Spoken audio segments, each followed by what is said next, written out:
اول خو دغه تړون د لاسلیک کېدل او بیا دغه راوروسته الحمدلله د 15,000 بندیانو خلاصېدل او بیا بین الافغاني مذاکراتو داخلېدل دا خپل هم یو مهم پرمختګ دی. او دوم دا چې اوس یوه هفته تېره سوې ده موږ لا ورته وایي چې پرمختګ نه دی سوی، هغه هم دا ده چې طبعا اول چې مذاکراتو څوک داخلېږي اوس هم ډېر کار سوی دی په دې برخه کې، لکه موږ تقریبا د 19 شاوخوا کې مادې لیکل سوي د طرز العمل او د مجلس د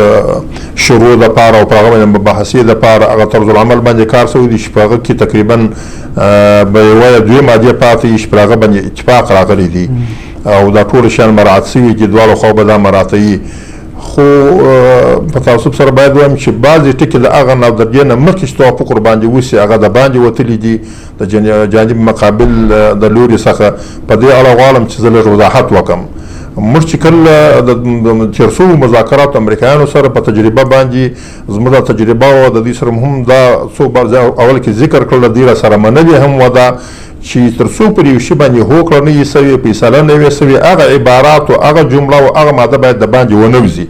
ځکه هغه د باندې ستونزې راولاړوي، خلکو ته تشویش پیدا کوي، سوالونه خلکو ته پیدا کېږي تر څو چې پر یو شي اتفاق راځي. خو چون موږ ولیدل دا څو ځلې دا مات سو، دا تعهد مراعات دی نه کړی سو او د باندې دا شی وتی مجبور اوس موږ وضاحت هغه وکړو. نو هغه ته چې موږ ولاړ یوه ماده اساسي په هغه کې دا ده چې موږ هم دغه بین الافغاني مذاکراتو د جهتونو سره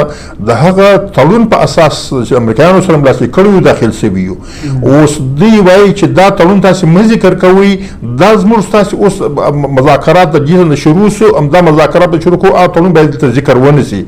نو موږ دوی ته وایو چې دغه زموږ ناستې ستاسو سره په 20 کاله نه ده سوې، اوس چې دا ناسته موږ ستاسو سره کوو دغه ناسته دغه تړون پر اساس باندې ده، ځکه هلته ذکر سوي چې د افغاني جهتونو سره به موږ مذاکرات کوو، لکه جهتونه راغله ستاسو سره یا په ګډه یا ستاسو سره جدا یا په هر صورت باندې هغه حاضر سوه، د همغه پر اساس موږ ستاسو سره داخلېږو. بیا هغه کې یو خبره دی کړې ده چې ښه کتې داسې دا تړون ذکر کوي نو د دوی کومه اعلامیه یاده کړې ده چې د اعلامیه به ورسره ذکر کوي چې پاکستان د دغه ټکي هم راغلي دي، د دغه تړون ټکي هم راغلي دي په هغه کې. نو موږ په دې اعلامیه کې زموږ کوم اشتراک ستاسو سره نه، موږ په دې کې ستاسو سره کوم اشتراک درلودي، نه په دې باندې موږ کوم علم درلودي، نه په دې باندې کوم رضایت موږ درلودي، نه موږ په دې باندې کوم وسیط درلودي. نو ستاسو اعلامیه څنګه د زموږ تړون سره تاسو یو ځای کوي؟ په دې خاطر دا هیڅ موږ ته د منلو وړ نه ده او موږ که چیرې دا هیڅ مراعات موږ سره نه کوي چې دغه تړون د هغه تړون له مخې موږ د مذاکرات داخل سوي چې هغه د امریکایانو سره امضا سوي دي، نو بیا خو دغه ناسته زموږ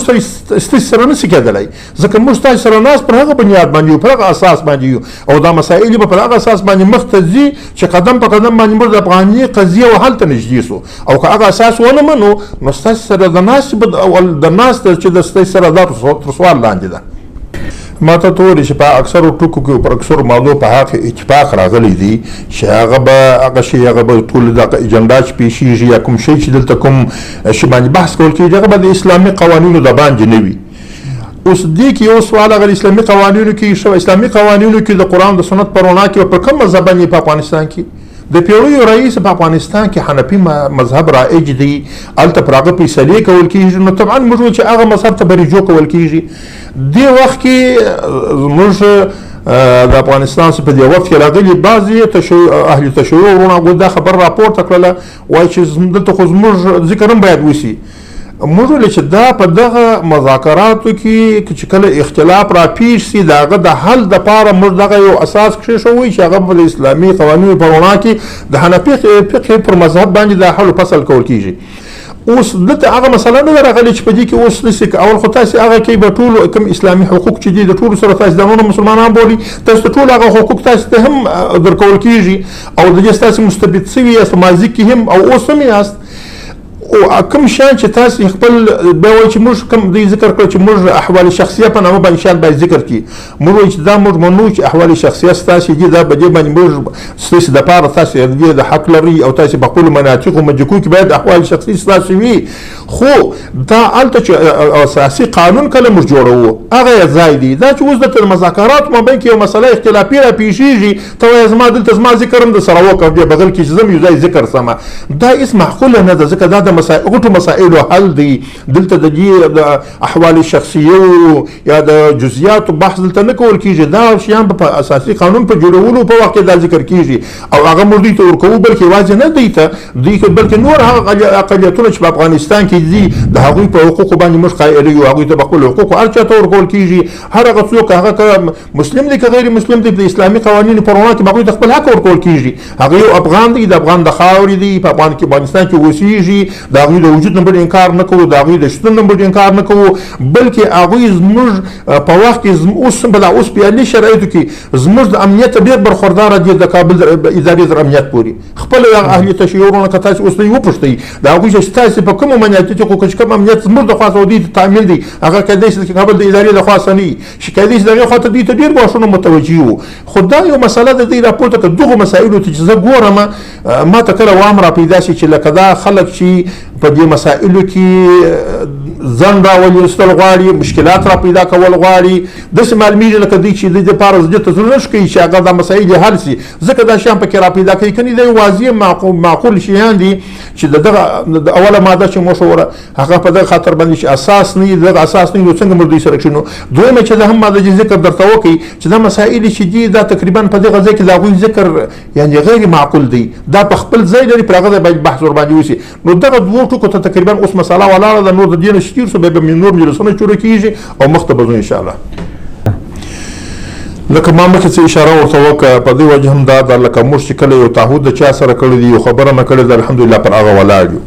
موږ دوی ته دا ویلي وو چې بغیر د ویانه بغیر د رسمي هغه څوک چې یو بیان باز کړه زموږ د امارت موقف د باندې څرګندوي که ستاسې د ادارې ولا چې پر کوم شي باندې هوکړه او توافق راغلی هغه به باسي یا به دواړه سره شریکي باسي بیا خو دا یو ځل نه دوه ځلې نه درې ځلې موږ ولیدل چې دغه تعهد دوی مات کړ موږ یو دې ته مجبور کړو چې د دې مسایلو وضاحت وکړو هغه همدغه مسایل وو چې ما درته واضح کړل چې هغه شیان دي د باندې په دې یو خې دغه تعهد مات کړي چې شیان یې وایستل خبرې شروع کړلې دوم یې دا دي په هغې تحریف راوستی هغه پر هغه شکل باندې نوې شکل پېښ شوي دي درېیم دا دي په هغې کې تبلیغات هم پسې شروع کړه نو ځکه موږ ته لږ شکونه را پیدا کوي چې ایا دا خلک غواړي چې هلته ورسېږي که یو څوک غواړي چې هلته ورسېږي نو خپل کار په خپله نه خرابوي زموږ ته مخ ته لوی هدف پروت دی چې هغه د افغانستان د مسلې حل کول دي نه دا چې په دې ځای کې چې هره جزیه او صغیره او کبیره راویستې د باندې باسي دلته خو مجلس دی پیشنهادونه به کېږي عبارتونه به لیکل کېږي مختلفې پیشنهادونه به کېږي هر پیشنهاد خو د دې وړ نه دی چې د باندې باسي او پر هغه تفصیلي کوي بیا غلط تعبیرې په د باندې هغه دپاره ځکه موضوع چې دا وضاحت موږ وکړي که نه موږ دې ته بیخي الحمدلله موږ په دې باندې متیقن یو چې زموږ د خوا څخه چې کوم شی وځي هغه به نه وځي هغه شی به وځي چې بل هغه باندې اتفاق راغلی وي او هغه واقعي شی وي اوس ډېر شیان چې دي ذکر کړي دا واقعي نه دي هغه کېدای شي سبا په دې ماده کې د منځه ولاړ شي شی دغه باندې دي بحث ورباندې کوي دغه نه مخکې د باندې ایستلي دي خلک یې په تشویش کې اچولي خلکو ته تشویش پیش کړی دي نو په دې وجه باندې موږ دا وایو چې باید موږ هغه ټول التزامات ته متعهد واوسېږو چې هغه د افغانستان د قضیې د حل او د اصلي هدف د راوړلو دپاره وي مهم وي هغې باید موږ مات نه کړو هغې باید نقض نه کړو دا ځکه واقعیت نه لري اول مثال ورته موږ اوله ورځ ورته وویل چې دغه دوی طرز العمل کې چې دوی مسلې او دوی ماضیې پاته دي اوله اساسي ده که تاسې دا منئ چې دا د هغه تړون په اساس مذاکرات داخل سوي یو نو دا به وولو دا به ولیکو و دویمې مادې ته به داخل سو او که تاسې اساس بیخي نه منئ نو څه ضرورت دی چې ځان ستړي کوو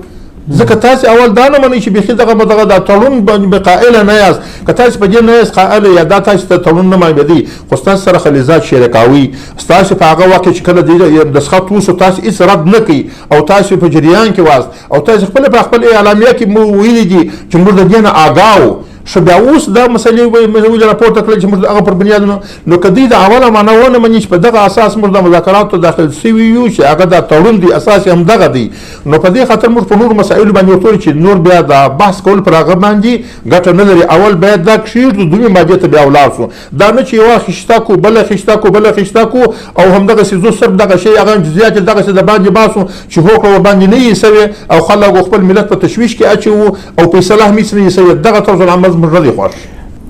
اصلي مسله یو خو د دې په مابین کې کوم اختلاف دی د هغه نه موږ